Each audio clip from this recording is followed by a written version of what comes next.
Chers frères et sœurs dans le Christ, nous sommes ce dimanche, le 18 dimanche de temps ordinaire, année C 2022.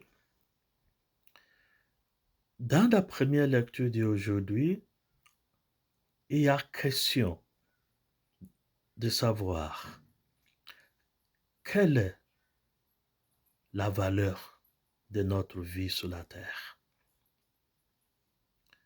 Quelle importance tirons-nous des possessions matérielles que nous recherchons sur la terre? Nos richesses, nos pouvoirs sont-ils importants pour nous? La question qui se pose au fait, c'est de savoir qu'est-ce qui est important dans la vie d'un être. Et l'évangile d'aujourd'hui essaie de nous donner une réponse. L'évangile d'aujourd'hui nous propose qu'il y a une seule chose qui est importante dans la vie, Dieu lui-même. Alors si Dieu est important et la seule chose importante dans la vie, ça veut dire c'est en ayant Dieu que la vie aura du sens. Qu'est-ce que cela veut dire? Un homme, première partie de notre évangile d'aujourd'hui, est venu auprès de Jésus, le supplier, de demander à son frère de partager leur héritage avec lui. Au fond, qu'est-ce que la personne est en train de dire à Jésus? Jésus, sans ma part d'héritage, la vie sera compliquée. La pauvreté me guette. La pénurie m'attend. Alors, Jésus, il faut faire quelque chose pour moi. C'est comme la première lecture d'aujourd'hui, la possession, l'héritance que nous avons, que nous allons léguer aux autres et ce que nous avons déjà légué dans le passé. Nos accumulations de richesses sur la terre. Et Jésus lui a donné une bonne réponse. Jésus l'a dissuadé de mettre sa confiance, de ne pas mettre sa confiance sur la richesse, sur l'héritage qu'on lui a légué. Jésus l'a proposé autre chose et c'est cela que Jésus nous propose aujourd'hui.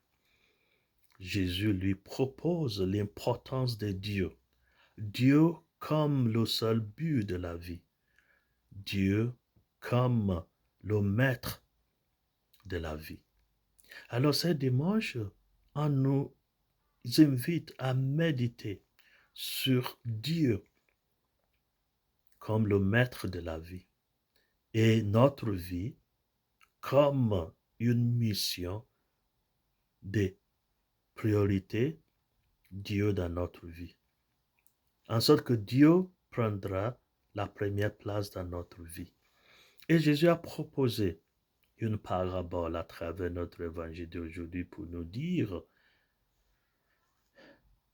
des personnes riches ne contrôlent pas leur richesse parce que c'est à Dieu de décider s'ils vont en bénéficier ou pas. C'est pourquoi dans l'évangile d'aujourd'hui, la personne qui croyait qu'il était déjà prêt à jouir de sa vie, jouir de sa richesse, Dieu lui a dit que ce n'est pas le cas. Ce n'est pas à toi de décider. C'est à moi, Dieu, de décider.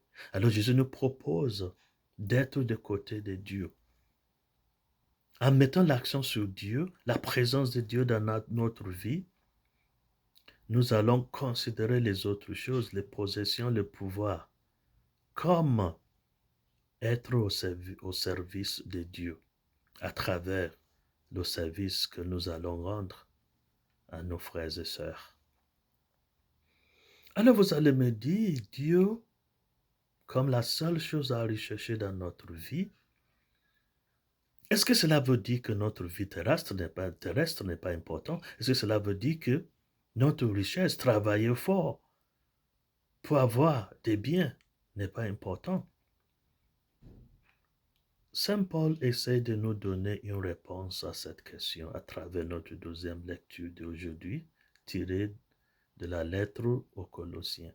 Alors, il a dit, ça c'est Paul, étant donné que nous avons un contrat avec Dieu à travers notre baptême, le contrat, c'est ce que nous sommes devenus enfants de Dieu. Comme les enfants de Dieu, Dieu doit prendre la première place dans notre vie. Et comment cela se fait concrètement? Paul nous a dit, si en réalité, Dieu a déjà pris la première place dans notre vie, nous allons mettre nos pensées, orienter nos pensées toujours vers le ciel, toujours vers Dieu. Nous allons avoir nos yeux tournés vers Dieu. Et vous allez dire, si ça suffit de regarder en haut pour tourner notre visage, notre regard vers Dieu. Non, Paul essaye d'expliquer en réalité ce que cela veut dire. À partir du verset 11 du troisième chapitre de l'Lettre aux Colossiens, Paul nous dit, en réalité, avoir ce regard sur Dieu, sur le ciel, veut dire une vie moralement impeccable, de vivre une vie moralement impeccable sur la terre.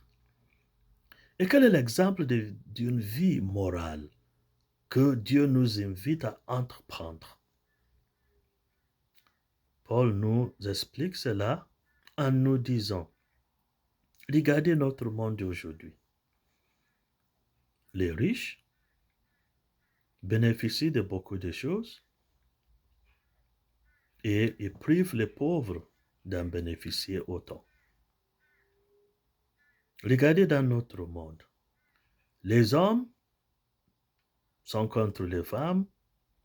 Ça veut dire qu'on regarde un homme, une femme, et on n'arrive pas à trouver l'égalité, on privilégie l'un ou l'autre. Division au niveau des genres humains. Même au niveau des tribus, au niveau national, il y a des pays plus forts que les autres. Alors la moralité dont Paul nous propose aujourd'hui, pour démontrer que nous avons nos regards tournés vers Dieu, Paul nous propose de faire en sorte que les divisions à cause de la richesse, à cause de la pauvreté, n'existent plus. Les divisions, je suis homme, tu es femme, n'existent plus.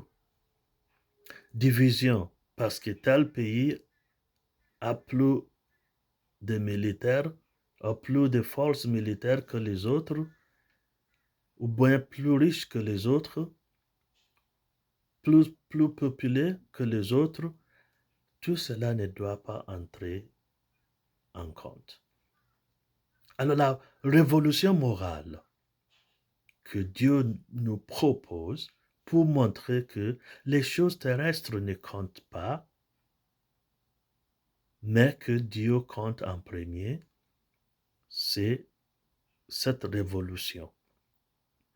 Et la révolution doit avoir comme but de nous rendre riches, pauvres, hommes, femmes, pays faibles, pays forts.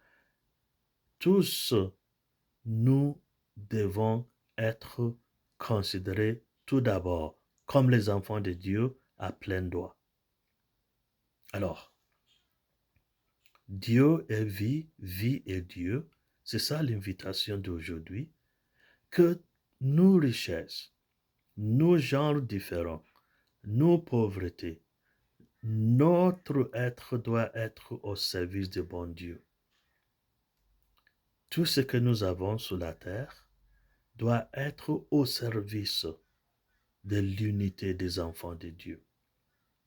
Alors, en mettant Dieu en première place, nous allons considérer toutes les autres choses comme d'instruments de l'unité et des services de Dieu. Alors, en considérant l'importance de Dieu, en donnant la première place au Dieu dans notre vie, nous allons réaliser qu'il n'y a que Dieu qui compte, que Dieu est vie est Dieu, et à l'extérieur de Dieu, il n'y a rien, et rien ne compte. Que Dieu Tout-Puissant vous bénisse, le Père, le Fils et l'Esprit Saint. Amen.